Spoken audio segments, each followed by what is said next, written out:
खतौली विधानसभा seat पर इस साल हुए आम चुनाव में भाजपा को लगातार दूसरी बार जीत हासिल हुई, लेकिन कुछ महीनों बाद हुए उपचुनाव में भाजपा के लिए तस्वीर यहां पूरी तरीके से बदल गई। विक्रम सैनी की सदस्यता रद्द होने के बाद चुनाव हुआ तो उपचुनाव में भाजपा रालोद के स्कोर से काफी पीछे छूट गई।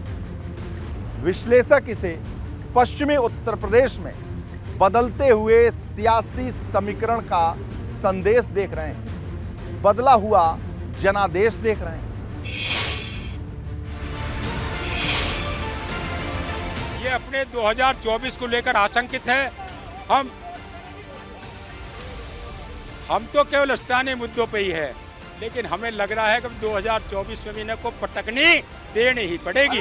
देखिए, उपचुनाव थे, इससे कोई पश्चिमी यूपी के भविष्य में कोई बहुत विशेष फर्क नहीं पड़ेगा। जिस तरीके से आज पूरे प्रदेश भर में सहारनपुर से लेकर बलिया तक हर जगह विकास की एक धारा बह रही है और सब आम जनमानस के अंदर ये भाव है कि हम उनको विकास की तरफ आगे बढ़ना है।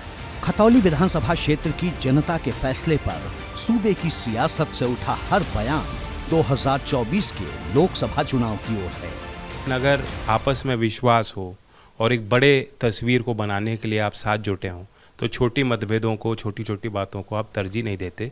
उसी तरह से बहुत गंभीर तरह से अखिलेश जी ने निर्णय लिए हैं, फैसले लिए हैं, गठबंधन को मजबूत किया है, विश्वास जताया है। और अब हमें खुशी ये भी है कि आज़ाद समाज पार्टी एक बहुत बड़ी एक सामाजिक ताकत है जो हमारे साथ जुटी है। उम्मीद करते हैं कि हम इस गठबंधन को आगे और मजबूत करेंगे, आगे ले जाएंगे। जयंत चौधरी के इस बयान से साफ है कि खतौली विधानसभा उपचुनाव के बाद उनकी नजर अब सीधे 2024 के लोकसभा चुनाव पर है। किसानों के मुद्दों को धुरी बनाकर जाट, गुर्जर, मुस्लिम और दलित गठजोड़ के जरिए पश्चिमी यूपी की राजनीति में इतनी लंबी लकीर खींचने की है जिसे भाजपा पार न कर सके। पर क्या ये मुमकिन होगा और क्या खतौली उपचुनाव के नतीजे 2024 के लोकसभा चुनाव पर बड़ा असर डाल पाएंगे? ये सवाल बड़ा है।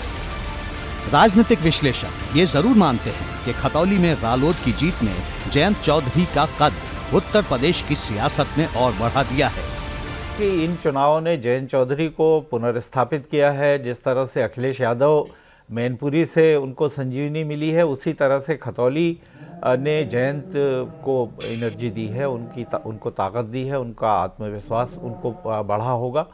और उन्होंने बहुत समय बाद एक तरह से अपने दम पर उनके वजह से ये जीत हुई है, इस तरह का दावा वो कर सकते हैं।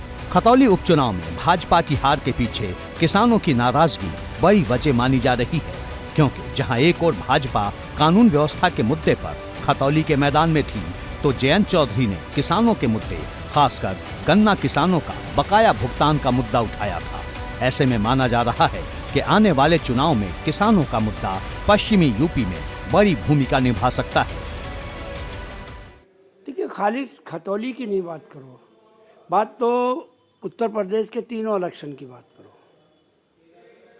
जिस तरीके से पूरी सरकार, मंत्री, सारा संगठन मैनपुरी में लगा रहा और वहाँ बम्पर जीत, सारे रिकॉर्ड तोड़ दिए। ऐसे ही रामपुर में लोगों को वोट डालने के लिए निकलने नहीं दिया गया, बल प्रयोग किया, सारी सरकार लगी, उसके बावजूद भी वोट पड़ी। चुनाव में जनता का जो निर्णय हो, सभी राजनीतिक दल को उसे विनम्रता पूर्वक स्वीकार करने का सिद्धांत है। हम भी खतौली में जनता के निर्णय को स्वीकार करते हैं, लेकिन मैं कदापि सहमत नहीं हूं कि खतौली में रालोद की जीत भाजपा से किसानों की दूरी का संकेत है। मैं बिल्कुल इससे सहमत हूं। बहरहाल, खतौली विधानसभा सीट के नतीजे 2024 के लोकसभा चुनाव पर कितना असर डालेंगे, अभी इस बारे में कुछ भी कहना मुश्किल है। पर नतीजों से इतना तो साफ है कि भाजपा को पश्चिमी यूपी में रणनीति नए siरे से बनानी होगी, जबकि रालोद के लिए ये नतीजे उत्साह बढ़ाने वाले हैं। एबीपी गंगा के लिए ब्यूरो रिपोर्ट।